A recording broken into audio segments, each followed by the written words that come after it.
Someone uploaded 357 videos, streamed for nearly 133 hours in a single month, and is pulling in somewhere between $5 and $85 for it. That is not a typo. That is the documented reality of Purple Parry Gaming, a creator who is grinding at a pace that would exhaust most people in a space that is more crowded than ever.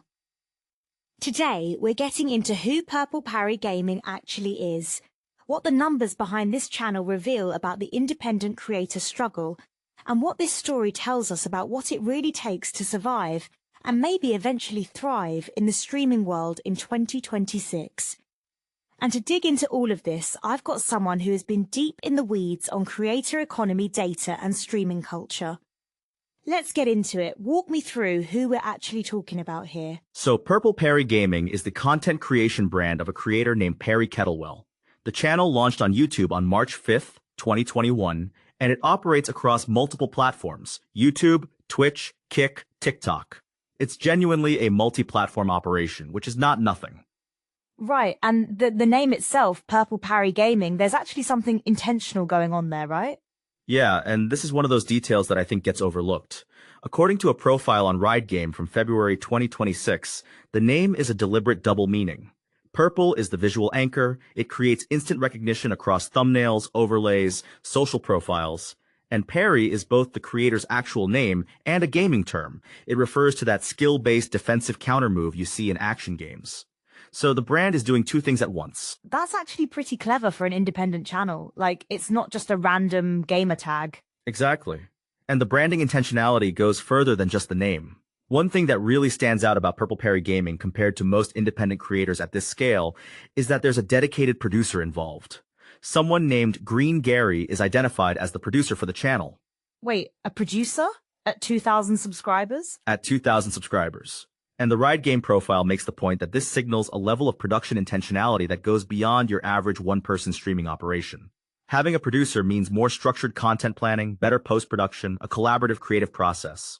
It's a small detail on the surface, but it says something about the channel's ambitions. So there's a real infrastructure here, even if the audience numbers haven't caught up yet. That's exactly the tension at the heart of this channel. The ambition is clearly there, the output is clearly there, but the numbers tell a different story right now.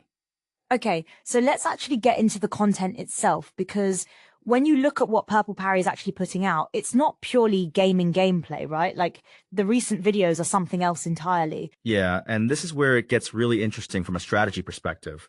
If you look at the YouTube channel right now, the recent uploads are titles like Nicholas Diorio is humiliated and put in the crystal, Otterly Noah is a horrific content thief freak, Why did the Northernlian Super Cruise get cancelled?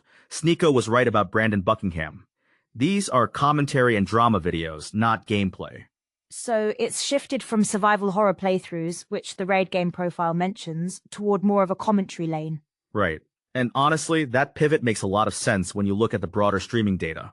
According to World Metrics 2026 verified streamer statistics, just chatting is the most popular stream genre at 28% of all streams. Gaming is actually second at 22%. So pure gameplay content is already fighting an uphill battle for attention. Huh.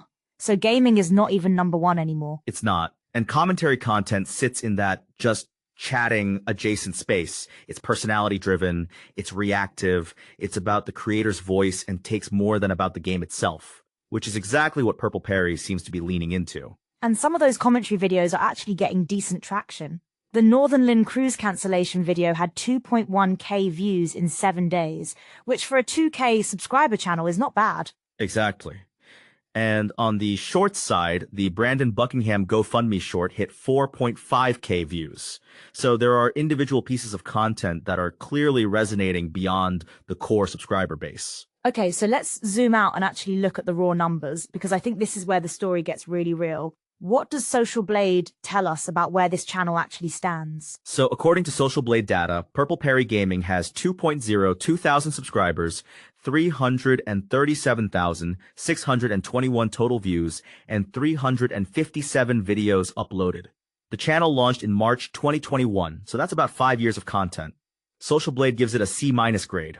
C-, that's not great. It's not. And the subscriber rank is 1,137, 60th on Social Blade.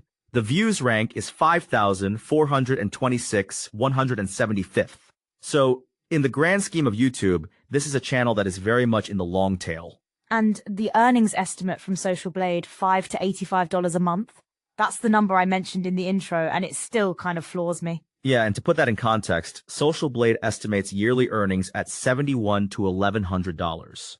So at the high end, you're looking at just over $1,000 a year from YouTube ad revenue. That is not a living wage by any stretch. So how does this compare to what the broader streaming industry looks like for creators at this level? Well, the World Metrics 2026 data is pretty sobering here. It shows that 89% of streamers report follower growth of 0 to 50% quarter over quarter. So flat or minimal growth is the norm, not the exception. Purple Parry's 0 subscriber growth over the last 30 days per Social Blade puts them squarely in that majority. So most streamers are in this same boat. Most streamers are grinding in relative obscurity. And here's another number that really contextualizes it. World Metrics says 78% of streamers average 50 to 200 viewers per stream. Purple Parry's Kick data shows an average of 16 viewers per stream over the last 30 days. So they're actually below that already modest industry average. And the Kick numbers, let's get into those because the Kick presence is actually pretty significant in terms of time invested. Right. So according to Streams Charts data, Purple Parry Gaming streamed for 132 hours and 55 minutes on Kick in a recent 30-day period.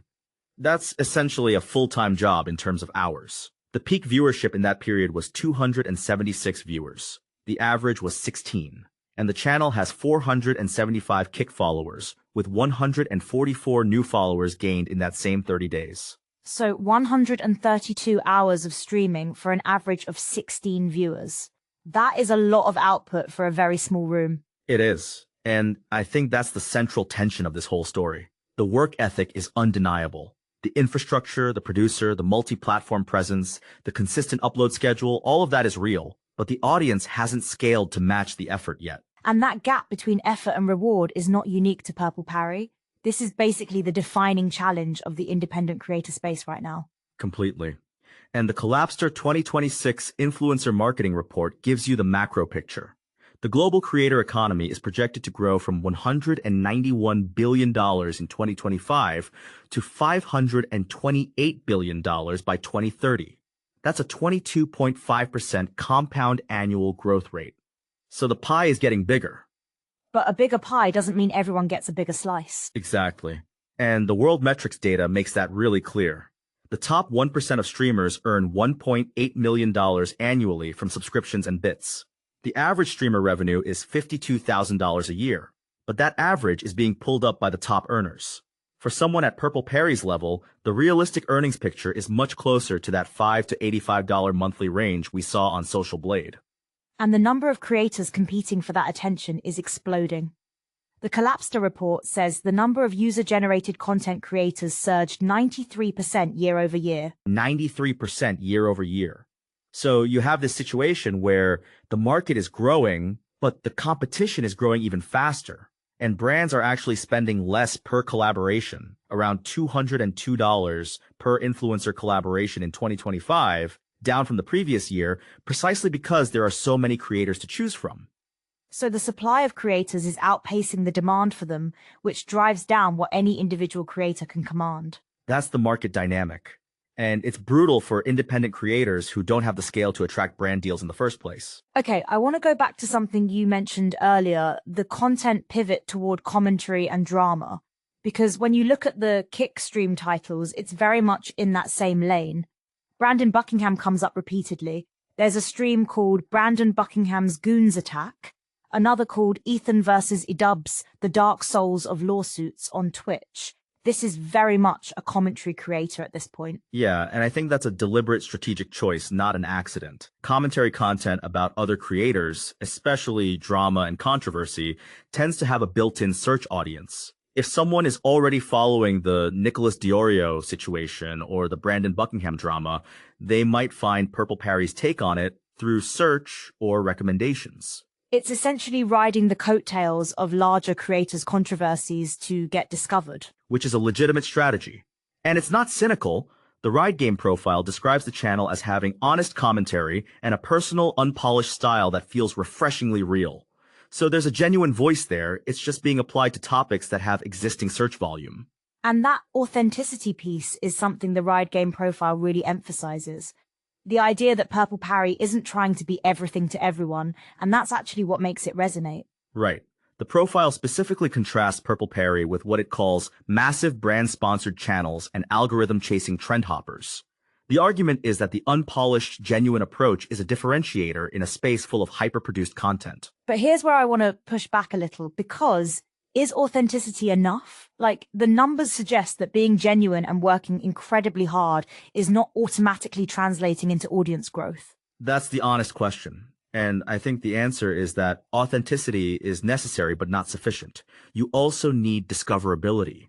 You need the algorithm to work in your favor. You need a moment, a video that breaks through, a clip that goes viral, a collaboration that introduces you to a new audience. And that's partly luck, right? Like, you can do everything right and still not get that moment. Partly luck, partly timing, partly the specific topics you cover.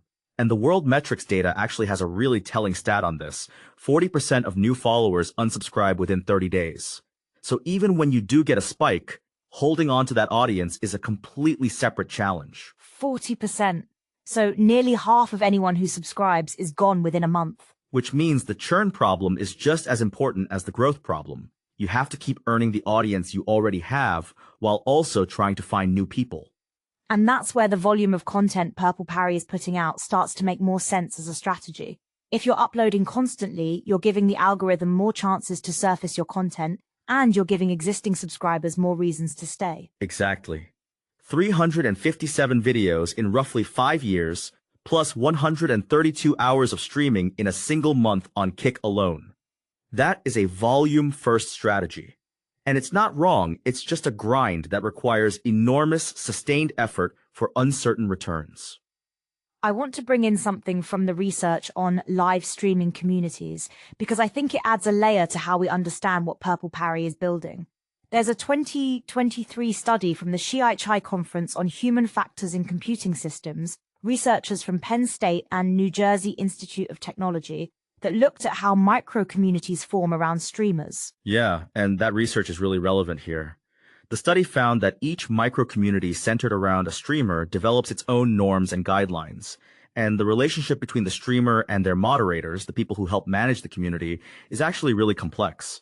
Mods with strong commitment to the streamer tend to prioritize the streamer's interests, sometimes at the cost of their own.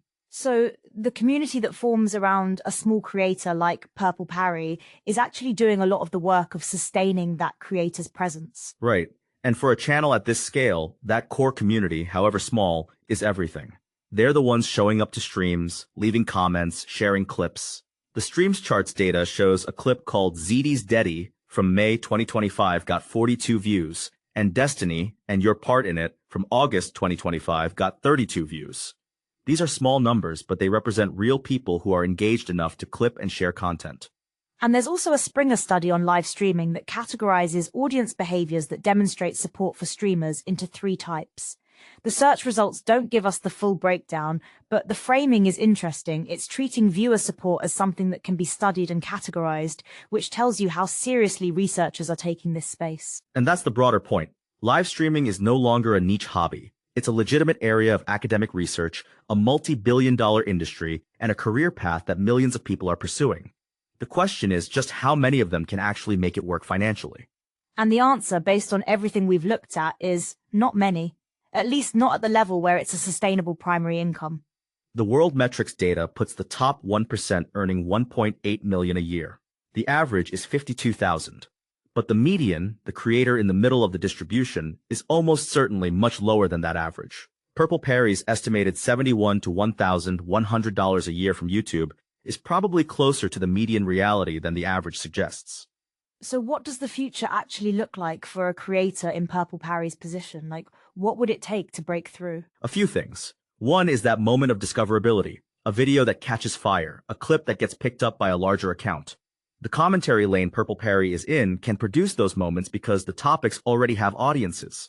If a video about Nicholas Diorio or Brandon Buckingham gets recommended to people who are already searching for that content, the channel could see a real spike. And the raid game profile from February 2026 actually calls Purple Parry a rising gaming creator, which suggests there's at least some external perception that the trajectory is upward. Yeah, and the framing in that profile is interesting. It positions independent creators like Purple Parry as shaping the future of gaming entertainment in 2026.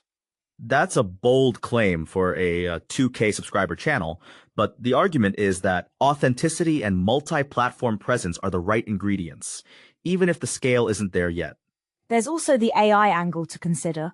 A Medium piece from January 2026 by Sadman Saqib on the future of YouTube gaming argues that AI tools for editing, thumbnail generation, and real-time translation are going to become standard practice by 2027.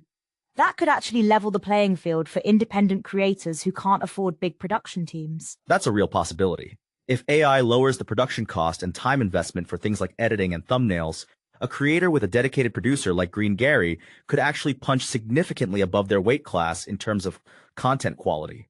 The same Medium piece also talks about cloud gaming potentially democratizing content creation by removing the need for expensive hardware. So the tools are getting better and cheaper, which theoretically helps the independent creator. Theoretically, but the same tools are available to everyone, so the competitive advantage is temporary. The creators who use them best and fastest will benefit most. And that brings us back to the core question. In a space where the creator economy is projected to hit $528 billion by 2030, but the number of creators is also exploding by 93% year over year, what actually separates the creators who break through from the ones who don't? Honestly, it's a combination of consistency, discoverability, and timing. Purple Parry has the consistency piece locked down. 357 videos, 132 hours of streaming in a month, multi-platform presence. The discoverability piece is the variable, and timing is the wild card. And the Forbes quote in the Collapster report is actually kind of perfect for this moment. Stephen Bertoni, the assistant managing editor at Forbes, said, and I'm quoting here, "Creators are harnessing their social influence to evolve from entertainers to entrepreneurs and building their own brands." That's exactly what Purple Parry is attempting to do. Right. The brand is there, the infrastructure is there, the output is there, the entrepreneurial mindset, covering multiple platforms, having a producer, pivoting content strategy, all of that is there. The audience just hasn't caught up yet.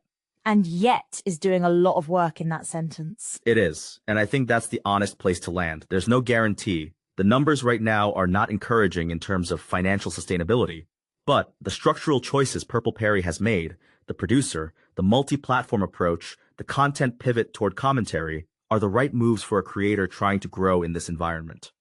So when you step back from all of this, the subscriber counts, the streaming hours, the earnings estimates, the industry data, here's what this really comes down to.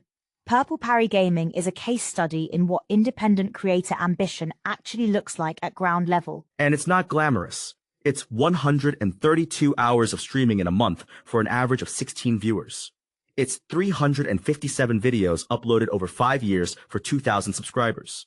It's estimated monthly earnings that might not cover a single utility bill. But it's also a dedicated producer, a deliberate brand, a multi-platform strategy, and a content pivot that shows real awareness of where the industry is heading. And the broader context makes it clear that Purple Parry is not an outlier in terms of the struggle. World Metrics says 89% of streamers are in that 0 to 50% growth range. The grind is the norm, not the exception. Which is actually kind of important to say out loud, because the creator economy narrative tends to focus on the breakout successes, the top 1% earning $1.8 million a year. But the reality for the vast majority of creators is much closer to what Purple Parry is experiencing. And that doesn't mean they're failing, it means they're in the middle of a very long game. And the creator economy itself is still growing, $191 billion in 2025, projected to hit $528 billion by 2030, according to Collabster. So the opportunity is expanding, even if the competition is expanding faster. The window is open. The question is whether any given creator can find the right moment to climb through it. For Purple Parry, the ingredients are there. The moment just hasn't arrived yet. And maybe that's the most honest thing we can say about any independent creator at this stage. The work is real, the ambition is real, the outcome is still being written. And in a space where 40% of new followers are gone within 30 days, the creators who keep showing up anyway, who stream for 132 hours in a month for 16 average viewers, those are the ones who at least give themselves a chance. Someone uploaded 357 videos and streamed for nearly 133 hours in a month for $5 to $85, and they're still going. That's not a failure story. That's a story that's still being written. Thanks for listening to Copilot Podcasts, and the next time you scroll past a small creator, maybe stick around for a minute. You might be watching someone in the middle of their moment.